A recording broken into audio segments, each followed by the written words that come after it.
አንዳንዱም 100 እጥፍ አፈራ። ጌታ ሆይ ሕዝብ በሚሰበሰቡበት ጊዜ ሁሉ በምሳሌ የምትናገረው ስለምንድን ነው? ለእናንተ የእግዚአብሔርን መንግሥት ሥልጣን ማወቅ ተሰጥቷቸዋል። ለሌሎቹ ግን የግድ በምሳሌ ይነገራቸዋል። ምክንያቱም እያዩ ስለማያዩ እየሰሙ ስለማያስተውሉ ነው።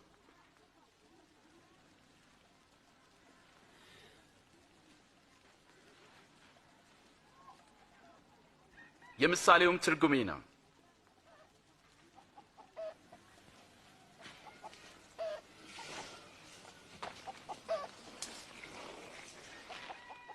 ዘሩ የእግዚአብሔር ቃል ነው። እነዚያ በመንገድ ዳር ላይ የወደቁት ዘሮች ቃሉን የሚሰሙት ናቸው። ዲያብሎስ ይመጣል፣ እንዳያምኑም ቃሉን ከልባቸው ይወስዳል። በዓለት ላይ የወደቁት ዘሮች ቃሉን ሲሰሙ በደስታ የሚቀበሉት ሰዎች ናቸው። ሆኖም ስር የላቸውም።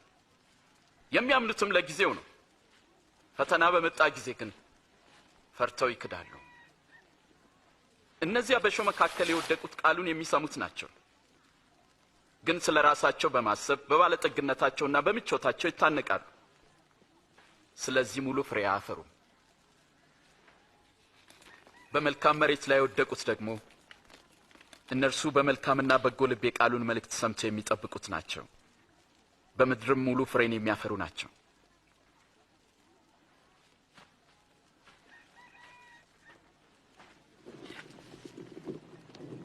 መብራትን አብርቶ በእንቅብ የሚከድነው ካልጋ ስርም የሚያኖረው የለም፣ ከዛ ይልቅ በመቅረዝ ያኖረዋል። ስለዚህ ሰዎች ወደ ውስጥ ሲገቡ መብራቱን በግልጥ ያያል። የማይገለጥና የተሰወረ ወደ ግልጥም የማይወጣ የሚደበቅና የተሸሸገ ምንም ነገር ሊኖር አይችልም። እንግዲህ እንዴት እንድትሰሙ ተጠበቁ፣ ምክንያቱም ላለ ሁሉ ይሰጠዋልና፣ ከሌለውም አለኝ የሚለው ያው ጥቂቱ ነገር እንኳን ይወሰድበታል። መምህር፣ እናትና ወንድሞቼ ከውጭ ቆመው ሊያዩ ይፈልጋሉ። እናትና ወንድሞቼ እግዚአብሔርን ቃል የሚሰሙና የሚታዘዙም ናቸው።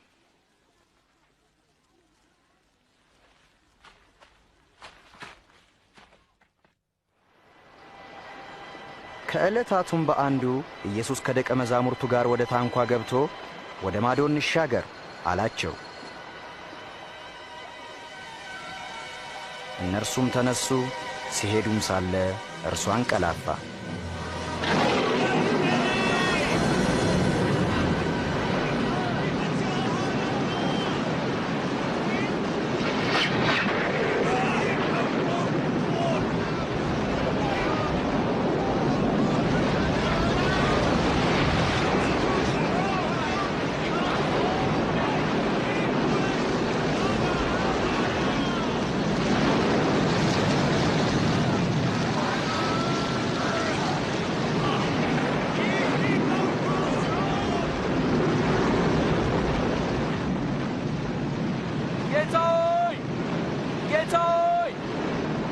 ኢየሱስ ሆይ እባክህ ማለቃችን ነው። ማዕበሉ እያናወጠን ነው። ጠፋን። ጌታ ሆይ አድነን።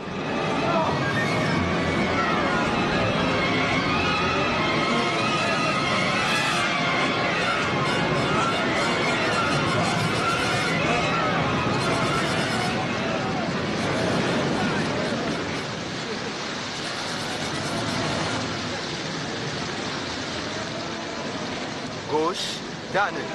ማዕበል የሚታዘዝለት ይህ ማን ነው?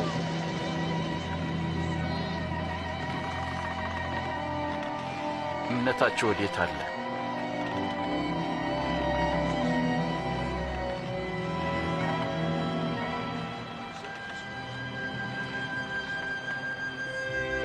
ከዚያም በኋላ በገሊላ አንጻር ወዳለችው ወደ ጌርጌስኖን አገር በታንኳ ደረሱ።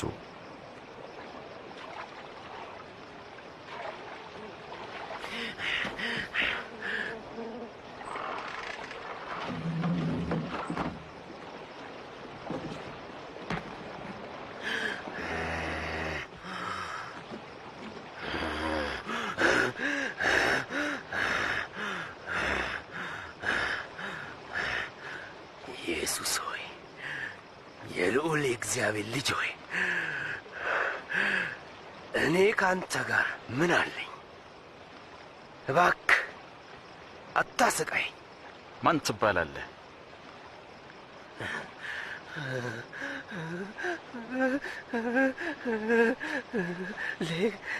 ሌጊዮን። ጌታ ሆይ እንለምናል። ጌታ ሆይ እባክህ ወደ ጥልቁ አትጣል።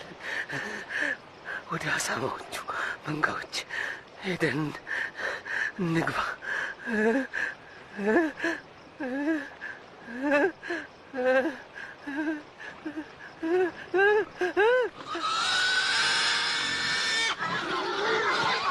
ኤይ ተመለሱ!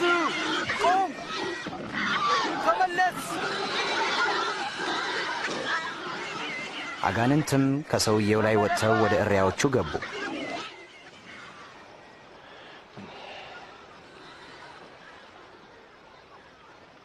ከዚህ ሂድልን! ሂድ፣ አንፈልግህም! ተወን! ከዚህ ቦታ ሂድልን! ሂድ፣ ጥፋ! ሂድ፣ ከዚህ ቦታ ጥፋ! ወደምትሄድበት ሁሉ እከተልሃለሁ። እባክህ ካንተ ጋር ልምጣ። ቤቴ ሄደ እግዚአብሔር ያደረገልህን ተናገር።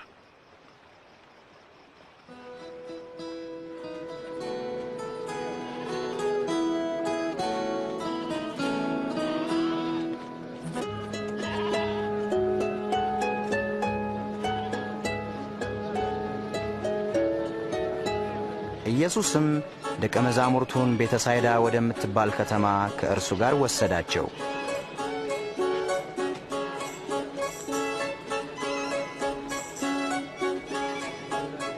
ሕዝቡም ስለ እርሱ ስላወቁ በብዛት ተከተሉት።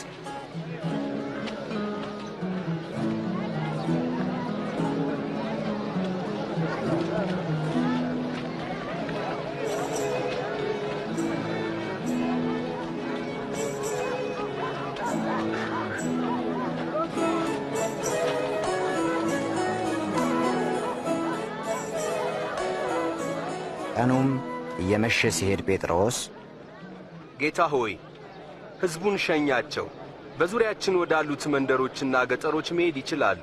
በዚያም ማደሪያና ምግባቸውን ይፈልጉ፣ በዚህ አንዳች የለም።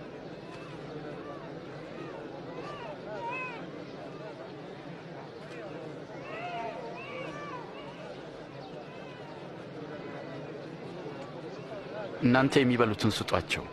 ያለን 5 ዳቦና 2 ዓሣ ብቻ እኮ ነው።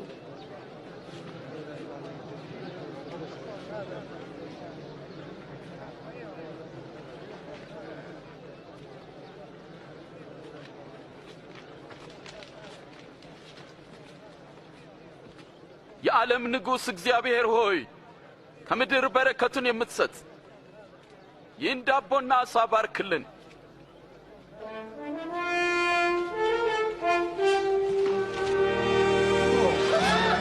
ይገርማል። ድንቅ ነው።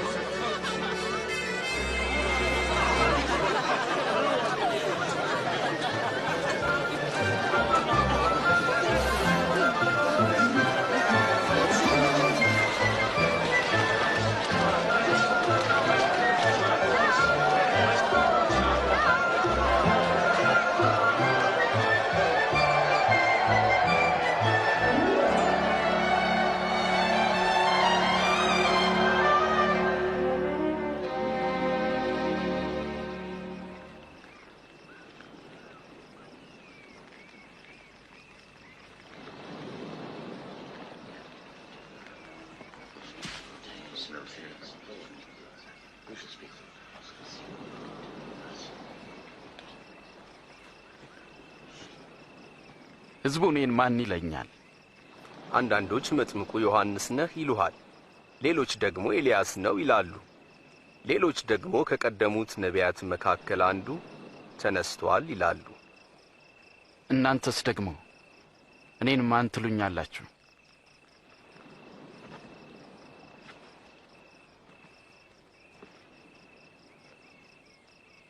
አንተ ክርስቶስ ነህ።